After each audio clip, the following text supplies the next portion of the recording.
Hello, everyone, and welcome to the Geri Petito Show on Hamilton Radio. So I'm doing something a little different here today, so you're not going to hear my theme song for this show or I'm not going to give shouts out to my sponsors, and that's okay, because this is a special show today with a very special guest. And I actually reached out to him and said, I heard about your book, and we need to do this interview.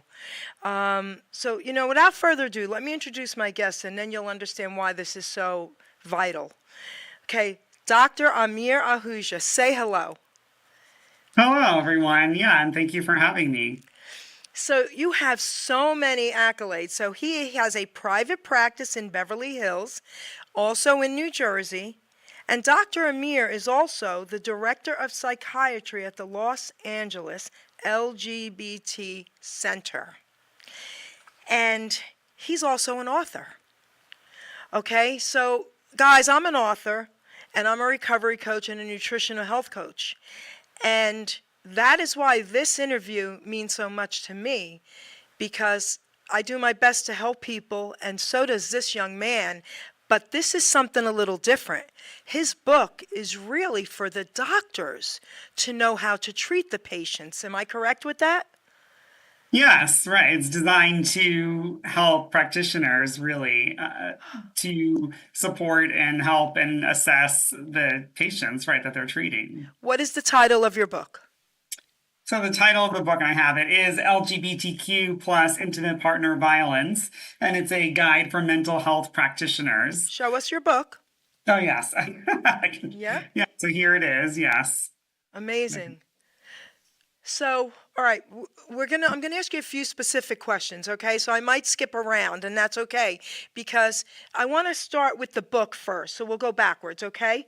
So, what made you want to write that particular book?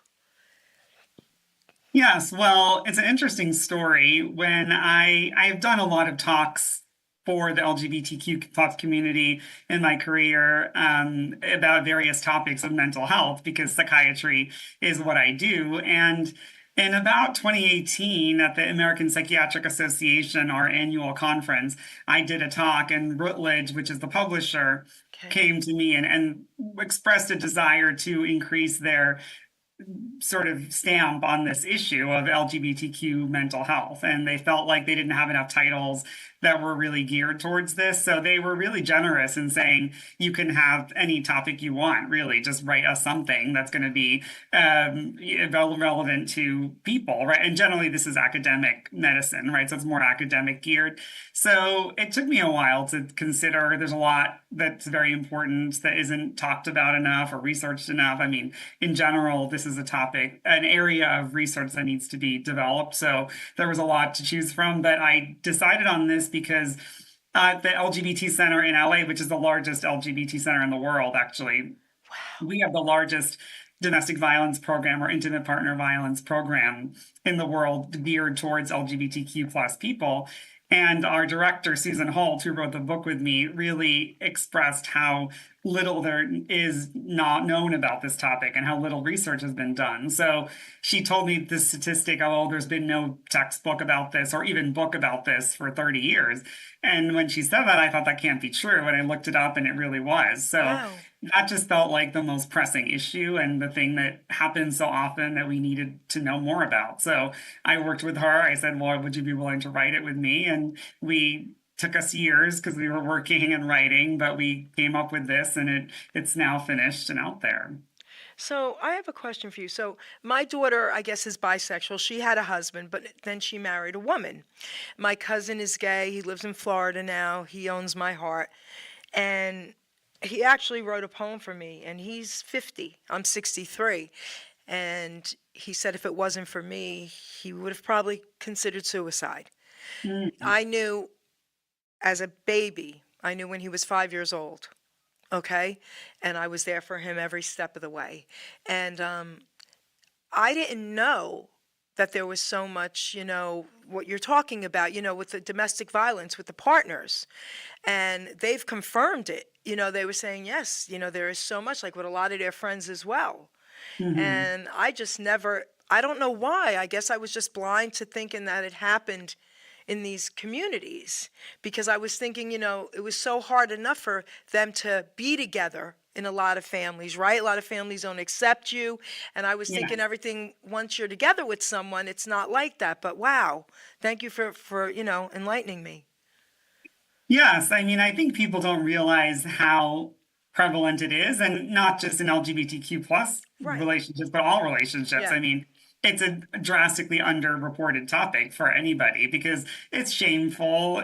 Traditionally we've been very shamed by it, and mental health in general, but particularly this, because no one wants to be known as a victim or feel like they're being victimized, and it doesn't feel good. And a lot of times people thought, oh, in the home it's private and we don't want to share what's happening here with other Right. people. That's kind of an old way of thinking. An And I old way, think yes.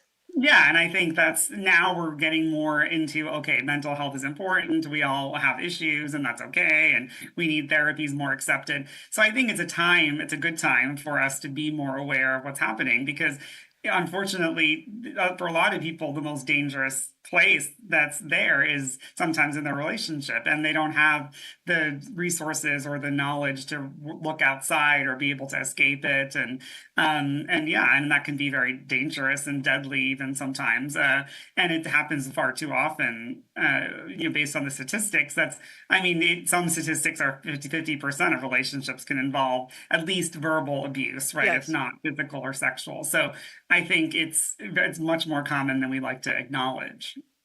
So, okay, so let's go backwards a little bit. So tell everyone a little bit about your upbringing and what made you get into this field of psychiatry. Yeah, so I think when I've thought about this a lot, and I think when I was growing up, our grandmother lived with us when we were kids, and she has a very tough life story. Was the oldest of seven children. Really didn't get the education that she could have gotten back in the 40s, 50s. In Uganda and other country. But yeah, I think she really suffered from domestic violence herself, actually, in her relationship, as well as a lot of traumatic kind of experiences. And I think by the time I saw her, obviously older, and as she was older and later in life, she had a lot of signs of severe depression. And now I can look back and say it was Mm, severe depression, but it was, staying in a dark room for days. Like, it was bad to the point where it's very obvious something was wrong. But even then, I was too young, and we didn't really know mental health, and she wasn't aware of it either, and certainly not medications or therapy or anything. So I think that taught me how powerful your mind can be. And I think it fascinated me in terms of, how does someone get from where she was as a kid to now, right? What are those experiences that made her who she is now, and maybe with all of these issues that she right. had, and how could you help that? And I mean, when you look at some of these medications and therapies, and now biological therapies that we have, it's amazing the difference that you can lift people out of that is just remarkable. So I think that really always gave me an interest in it. And I think medicine just naturally came from that, because I wanted to do therapy, but I also wanted to be able to prescribe medications and use all the tools I had to help people with mental health issues. That's amazing. So I do like recovery coach and, nutritional health. And, I do my best to do everything more natural with food and all that, organic food and all that. But, I tell everyone, medicine is there when needed. I never tell them don't do it, because it saves lives as well. And it's just amazing. You said something that I want to touch on. You said it's amazing how powerful the mind is. I want to Yeah. share something with you, a 2-minute little story. When I was writing my book, because it's about recovery, and 33 years ago I changed my life, and I remember doing something on purpose. So I was laying in bed one night, and I was thinking of beautiful, like the waves and dolphins and, beautiful music sounds. And I deliberately changed my thoughts and lied to myself instantly, and really, really bad thoughts. And within 1 minute, my heart started pounding, and I started feeling, and I sat up. I'm like, okay, God, no, no, no, it's fake, it's fake, it's fake. Because I wanted to put something in my book about the mind, and I just had some. So you're right. Think about how powerful our mind is, that we could even lie to ourselves. And our mind doesn't know we're lying, and our body gets the effects. So what you're doing is saving so many lives, and I just admire you and this book because, it's not just the patients that need to hear what you have to say. It's also the medical industry that needs to hear what you have to say, young man. Yes, well, thank you. And I think your point is well taken. That I mean, I've thought about this a lot too, of working with other practitioners and being holistic in how we treat people. And I mean, my take on it is obviously from somebody who deals with very severe patients, Yes. right? Who are kind of at the point where Yes. they've tried other things, right? Or Yes. like they need the meds as well. Like you said, when you need it, it's there. But That's yes, right. I mean, my first love was therapy, and I think therapy is very powerful. And other just changing your life, right? What you eat, how you exercise. I mean, sleep. We every time I see anybody, I ask them about all these things too, because I know it's not just meds. You can't just take a pill and expect everything to change, and it all works together. So I think to me, I often sort of say to myself kind of this mantra of, life is a series of stories we tell ourselves, right? I mean, because it's how we tell our story and how we tell it to ourselves, especially, that really affects how we feel, right? And I mean, like the whole, if you're in domestic violence, intimate partner violence situation, you can see it as being a victim, right? This is my fault. This is, so it's the way you tell that story, right? If you're telling yourself that story, you're going to stay, right? You're going to There you keep go. apologizing to that person. You're going to keep getting victimized. So I think it's telling a different story, right? Of this person is abusing me and I need to leave, right? Because they're not they're not treating me with respect and honor that I should be, I think is a very different story. So I think it's the way that's part of it. And then obviously acting on that is a different thing. But I think the story is a key part of what therapy is, right? Is trying to learn about what's the story that you tell about your childhood, about your traumas, about your benefits and weaknesses as a person. And how do we kind of, alter that to best suit you, right? Or like to get to where you want to go. It's amazing, all the stories I hear as well, and especially you. Sometimes I cry as they're talking, and I don't let them know that because, I'm usually on the phone with them if they live in a different state. And I can't even like fathom some of their stories. It's so heartbreaking. And, here's the thing. There have been people with the same stories. Some chose to end it, and some chose to move on. So it is possible, guys. It is possible to move on. You know what I mean? So if you're thinking of suicide, please get in touch with this guy. Really seriously.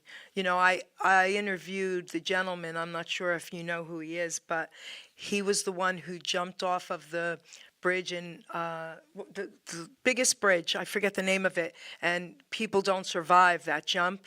And he survived it because an animal came under him and held him up, and he was praying.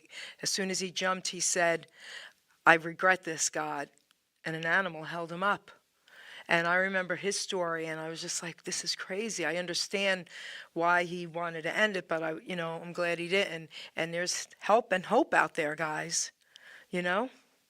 Right. And I think a lot of this book is trying to direct the practitioners to understand that there is hope, and to sort of not be afraid of topics like this. Because I think there's a tendency to skim it over, even as a practitioner, right? Because Really? we're human and we don't want to delve into negative things and make you feel bad or us feel bad Okay. either, right? Nobody really wants to rehash that all the time. So I think domestic violence doesn't always get talked about. It doesn't get asked about. We don't bring it up and patients don't bring it up because it doesn't seem like something anyone wants to deal with, right? And it's not a fun topic to talk about. But I think hopefully this does empower practitioners and patients, if they as much as they are exposed to it too, to be able to bring it up. Because I think if you can't deal with something that you're not asking about, or you don't acknowledge. And I think if it's this common, that means a lot of people are dealing with it. And that means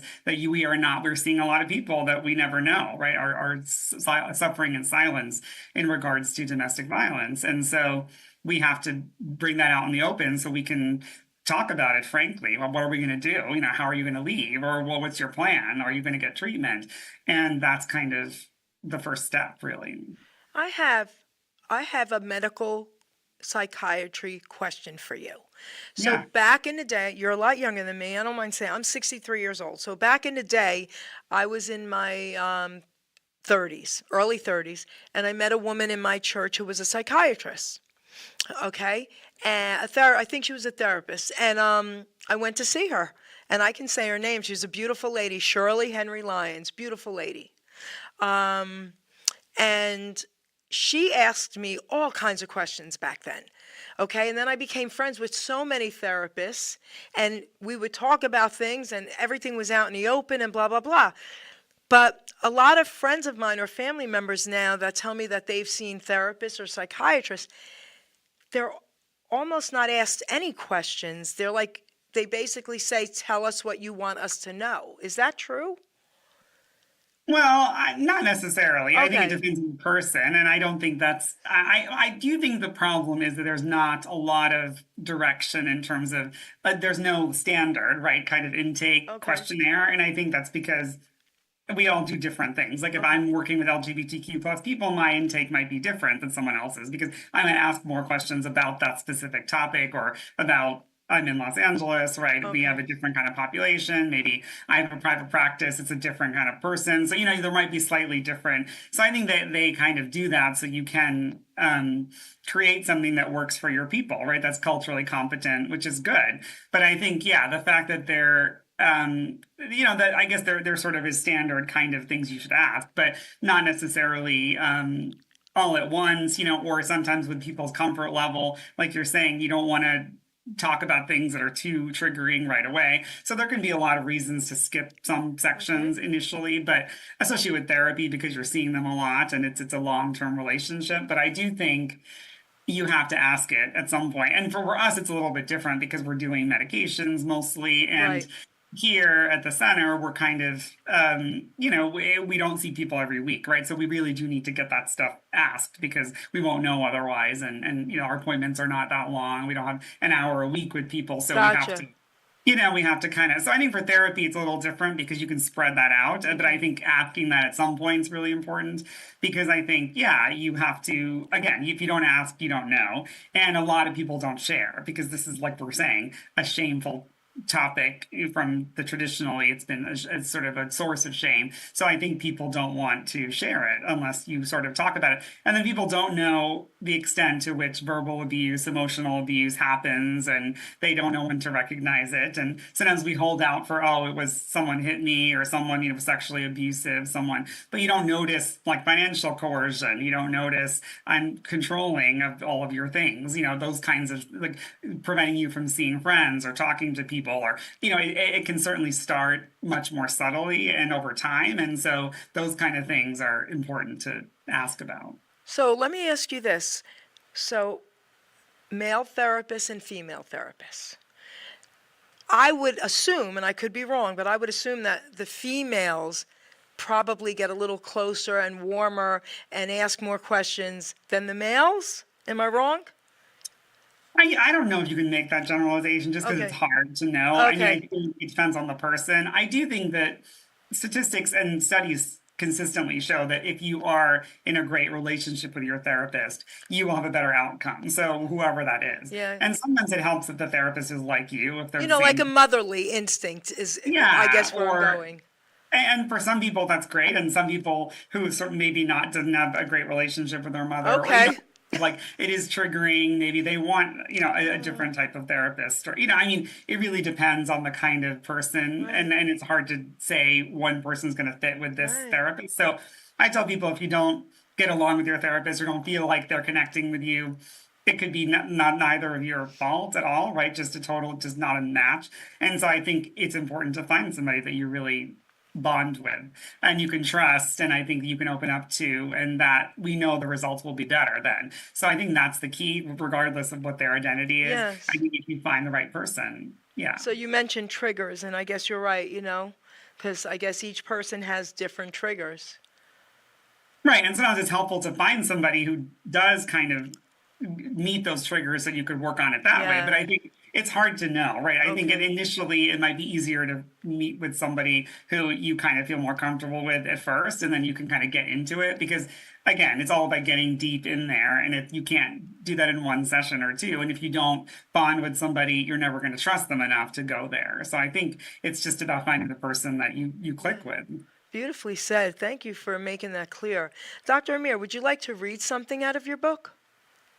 Yes, well, I think there's a few parts of it that I think are interesting, but one thing Yes. is sort of what we were talking about is You could read a about, couple parts. yeah, and I think one part of it to me was really about why does this matter to mental health practitioners? And we kind of talked a little bit about it, but we have the kind of list in the book early on that I kind of wanted to go Okay. over because it's important to get a sense of why does this matter, right? Why does this matter to people who might not think they interact with this at all, right? So there's a list. So basically, if you are a mental health care practitioner, why should this topic be of primary importance to you? Well, you will see it repeatedly throughout your career in mental health, regardless of where you practice or what type of practice you have. It causes significant injury and can be lethal without adequate intervention into partner rounds. It causes psychological and physical health problems, and existing psychological and physical health problems can be exacerbated by it, made worse. Without accurate assessment and effective intervention, it will usually increase in frequency and severity. If it is occurring but not adequately addressed, it will interfere with any and all therapeutic work you do with the client. And the client's prognosis, regardless of their presenting problems, will generally get worse rather than better. If you do not assess for intimate partner violence and or intervene appropriately when it is present, it is a potential liability for you and the practice or agency where you are employed. That's one reason. And LGBTQ plus clients will commonly seek assistance from mental health providers rather than traditional domestic violence services or programs and other forms of assistance, mostly because of a history of mistrust, right, with those kinds of organizations. Yeah. It is a civil rights issue for the LGBTQ plus community, and it is always a treatment priority. So I like that because it kind of gives you an idea as a practitioner, right, which is the sort of target of this book. Why does it matter? Because you might think you don't see anybody who fits this description, but as I'm saying, the numbers would suggest everybody does, and you're just not asking probably, or they're not volunteering that information, myself included, right? I'm sure I see it a lot more than I think. So I think the idea is, since I've started to ask more, I hear more. So it's one of those things to first ask and to realize that this is ongoing trauma to your patients and dysfunction for the perpetrators of violence, for any victims of violence, that doesn't help either of them and needs to be addressed. And I think to the point of it does make other problems worse, it makes them harder to treat. Probably you won't get anywhere until you resolve this is sort of an important piece of it. And that could be why a lot of people don't get better, because they're sort of dealing with things like this that we don't know about. So, I mean, I've come across some situations where, and again, I tend to be like this all or nothing kind of person. So I tend to think most people that allow abuse in their adult lives were being abused as a child. What do you think about that? Yes, well, there is statistics. All I can say is general Yes. statistics, right? That would say yes, that's true. I mean, that it's more common than not. I mean, that doesn't mean it's more common than people who aren't abused as adults. I will say that yes, that those people who are abused in any form have been abused as children.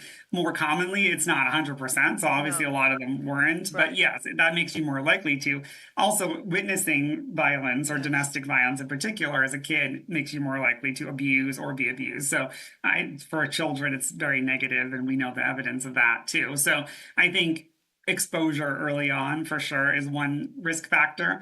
I think other risk factors for a lot of mental health issues, being poor, having low social support, being a minority, discrimination, all those kinds of things, being ostracized from your family, those kinds of, and a lot of times a power dynamic between partners can create that, whether it's age, whether it's income, whether it's any type of privilege that one partner has that the other doesn't, I think can definitely create that the sort of soup that this comes from, right? Yeah, wow. It's just heartbreaking for me because, again, as like, this Italian mom, grandmother, I just want to hug everybody and say, it's going to be okay. Come on, listen to me. We'll do it this way, but I don't have all the answers. And that's why we need you. And, again, I want everybody to really show your book again and tell everyone again what the title is. Yeah, so it's LGBTQ plus intimate partner violence, a guide for mental health practitioners. And yeah, it's Amir Ahuja and Susan Holt are the authors. Yeah, and I think it is a great resource. Where can they Anybody get in your it? life anybody in your life who's a therapist or, sees anybody or any type of mental health or even medical practitioner really can benefit from it because you might see people in all situations, right? In Right. the ER, I'm sure you get exposed to this all the time, right? I mean, and your primary care, you might be the first person who people tell if you were asking these questions. So I think there's never a bad time, I think, to sort of get into this or at least screen for it, right? And we have some tips of how to screen and what to ask in the book too, because yeah, I think it's important and what diagnoses you might give and how you might treat it, because for everybody, this is a huge issue, right? Not just LGBTQ plus people. And Right. we don't ask many people about this, Right. even, any Right. of your patients, right? So, and I think that especially with LGBTQ plus, I think one of the big differences is they sort of are lacking those resources that other people have to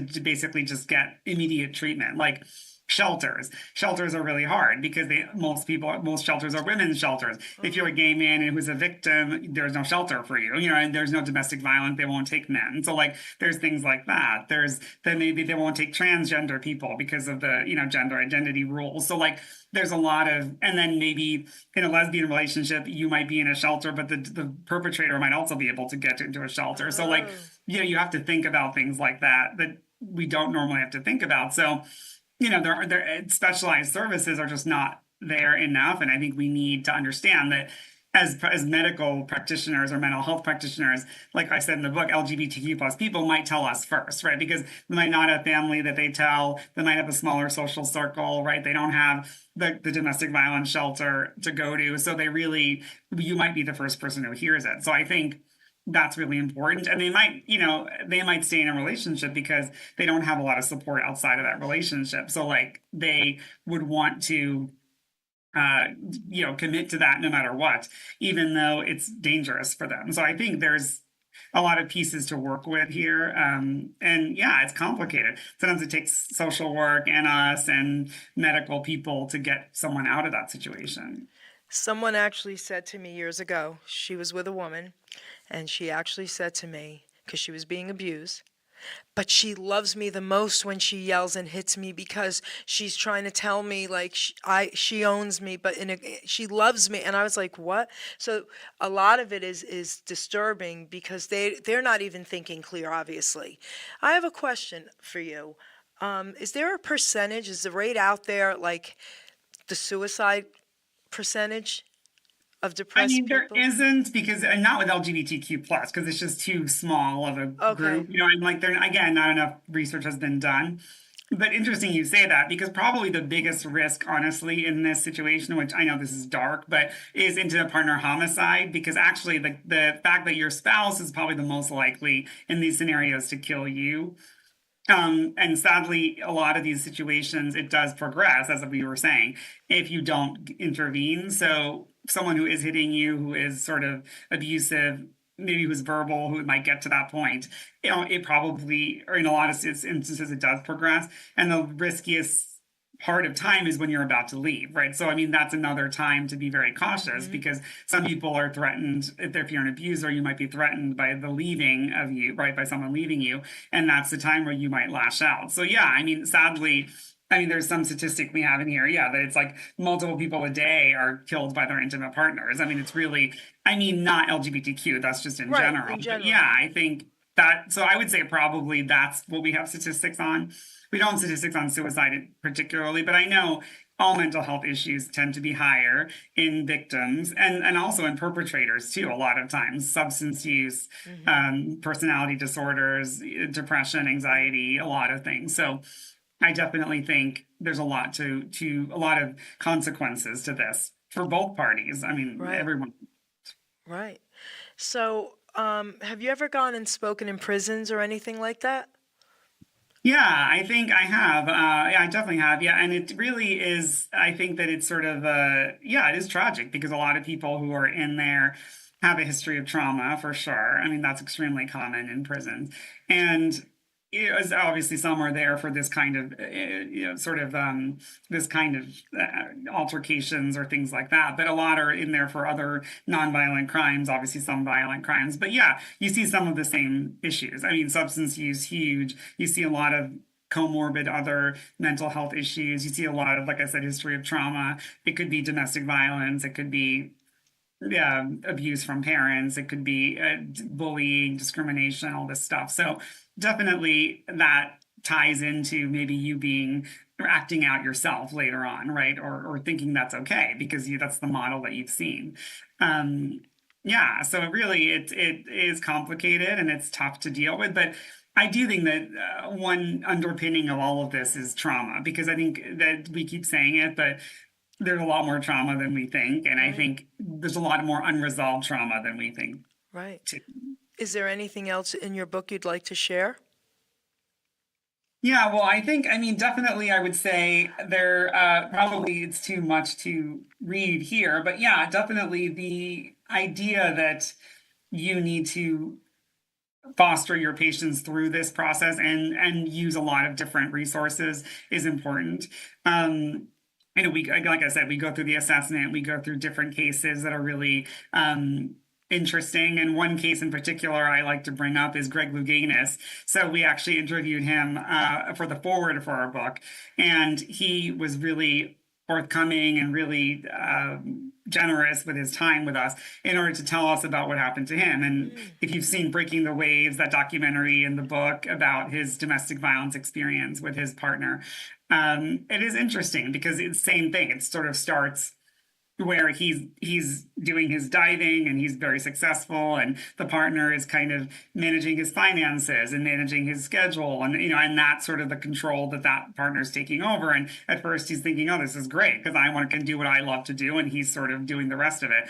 And then it starts to become like, oh, well, he's not letting me talk to my family, or he's sort of restricting me from friends. And then, the financial abuse started to happen where he's stealing from me, and it just sort of escalated to physical violence, and you could see where it took years to happen and he didn't notice it for a long time. And then Okay. suddenly to sort of realize this is what's going on was very devastating. But he talks about how great therapy was and how he really learned that it was not his fault, obviously, right? And like we said about the story, tell a different story about what happened and then be able to get out. And then eventually, he did successfully remove himself from that situation. So I think, yeah, it's really there's stories like that in the book that I think are illustrative, and some are just example cases that we have, but that obviously is a real case that many of us heard about, and you get to a little more insight into in the book.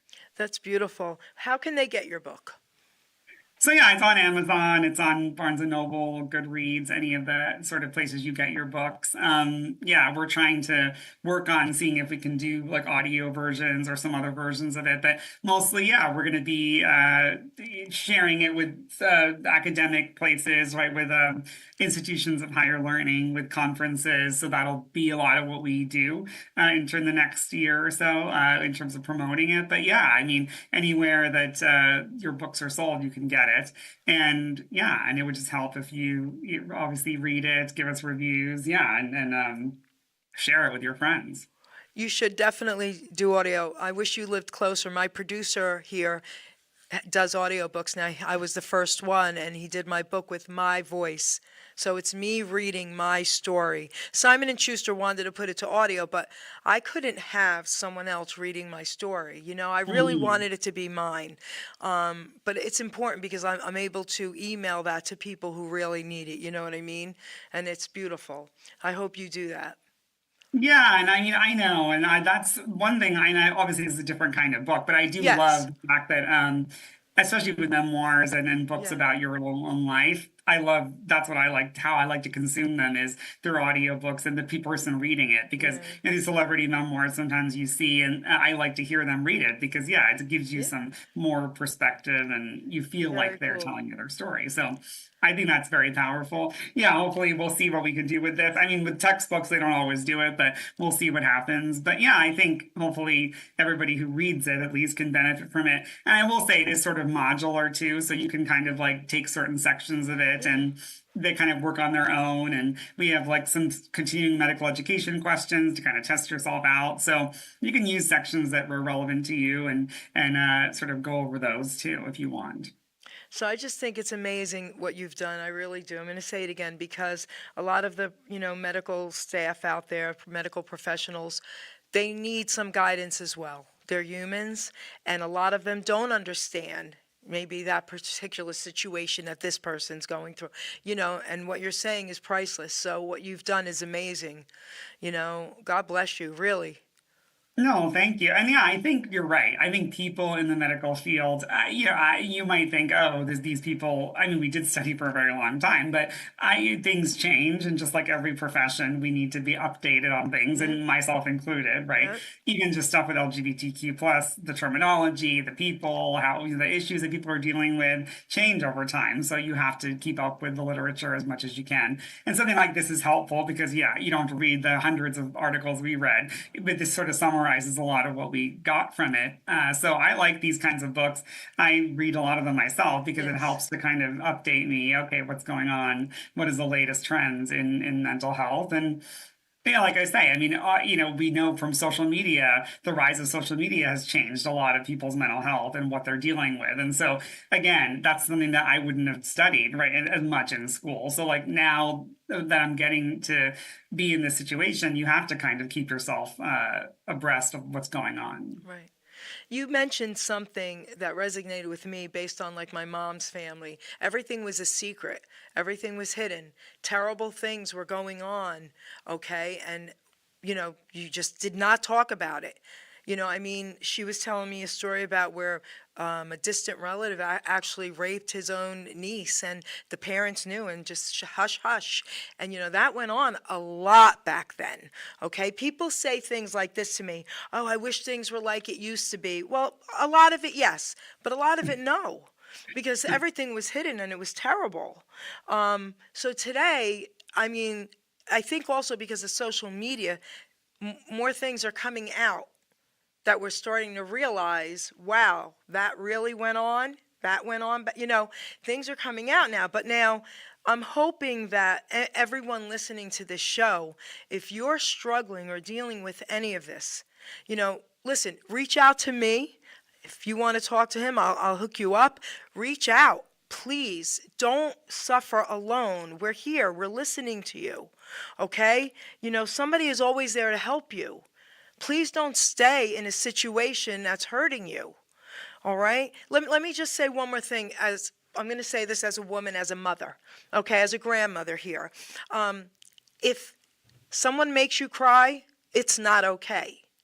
Don't think they love you if they're making you cry like that on a regular basis. I'm not saying one silly little fight. That's not what I mean here. I'm talking about on a regular basis. If you're uncomfortable, if you're scared, you're not alone.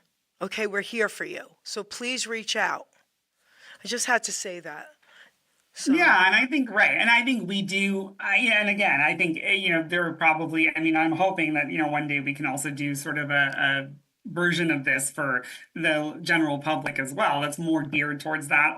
You can get a lot of stuff from this book, but obviously that would yes, help too, because yeah, I think. yes, And there are other books out there, with domestic violence kind of knowledge for everybody. But yeah, I think recognizing it's very important. And what you said is important is recognizing it's not this situational fights, right, that people have. And of course, we're in a relationship, you're going to have fights. right, That's not abnormal.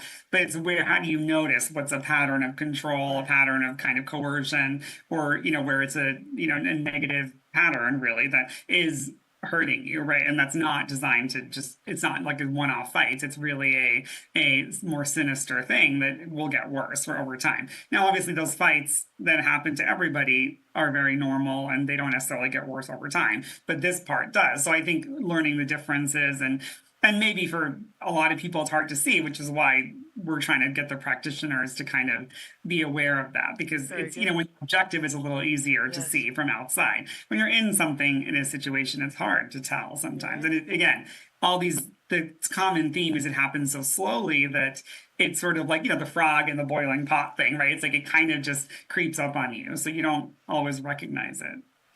Well, I know you've given me a lot of time here, and I know you have something important after this.